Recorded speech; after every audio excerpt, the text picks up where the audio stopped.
2 महीने पहले chief justice of India ने एक किसी व्यक्ति ने कोई पिटीशन डाली और उसको लगभग झिड़कते हुए ये कहा कि बहुत सारे ऐसे युवा हैं जो अनएम्प्लॉयड हैं, मतलब अनक्वालिफाइड हैं, अयोग्य किस्म के हैं, और क्योंकि उनके पास कोई एम्प्लॉयमेंट के लायक कुछ है नहीं, इसलिए वो क्या बन जाते हैं, एक्टिविस्ट बन जाते हैं, सोशल मीडिया करने लगते हैं, मीडिया करने लगते हैं। और साथ में कहा कि वो लोग पैरासाइट्स हैं या कॉकरोचेस हैं।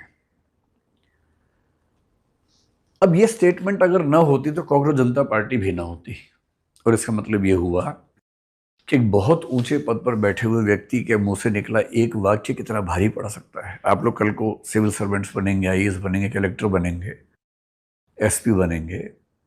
ध्यान रखना है, सबसे जरूरी है अपना वाक संयम, अपनी अभिव्यक्ति पर कंट्रोल करना।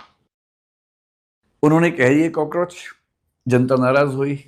जेन जी में सोशल मीडिया पर बहुत सारी चीजें चलने लगी कि कॉकरोच कहा, कॉकरोच कहा। उसके बाद कोई ये नहीं देखता कि एग्जैक्ट स्टेटमेंट क्या थी। यह भी ध्यान रखिएगा, आपने एग्जैक्टली क्या कहा कोई नहीं देखेगा, उसमें से केवल एक शब्द या आधा वाक्य निकलेगा। अगर आपने पूरी बात कुल मिला के ऐसी कही हो जो अपने आप में दिक्कत की नहीं है, तब भी अगर उसमें कोई हिस्सा है तो दिक्कत का हिस्सा बनेगा। वो बात फैल गई, पॉपुलर हो गई, और तब अचानक एक लड़के ने, अभिजीत दीपके ने, अमेरिका में कहा कि अगर ऐसा हो कि सब कॉकरोच इकट्ठे हो जाएं, पेज बनाया। जितनी कल्पना किसी ने नहीं की होगी, शायद कितने 2-2.25 करोड़ लोगों ने उसको फॉलो कर लिया। इतनी बड़ी पार्टी बन गई। जब इतनी बड़ी पार्टी बन गई तो उनको लगा क्यों ना हम एक आंदोलन करें। और पिछले 12 साल से सरकार है, कोई ऐसा बड़ा आंदोलन, किसान आंदोलन छोड़ दे अगर, तो सफल तो नहीं हुआ था, और बहुत दिनों से कसमसाहट लोगों में थी, मौका ढूंढ ही रहे थे। तो नीट का पेपर लीक होना, कुछ बच्चों का सुसाइड करना, एक ऐसा आधार मिल गया जिसने बहुत सारी बेचैनियों को इकट्ठा कर दिया। इसलिए अगर आप सोचते हैं कि जंतर मंतर पे केवल नीट वाले बच्चे आएंगे, ऐसा नहीं है। उसमें तो हर तरह के लोग आएंगे। इस आंदोलन के जो 3-4 नेता हैं उनमें से कौन नीट वाला है? कोई नहीं है।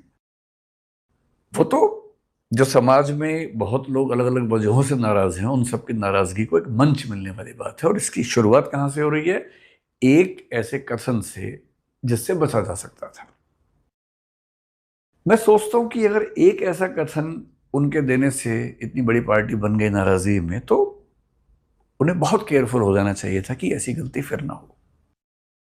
पर कल मैंने फिर एक स्टेटमेंट सुनी है कि जो जंतर मंतर पे पुलिस की हिंसा हुई और उसके बाद एक पिटीशन वहां पर हुई कि पुलिस को रोका जाए, उसकी जांच की जाए।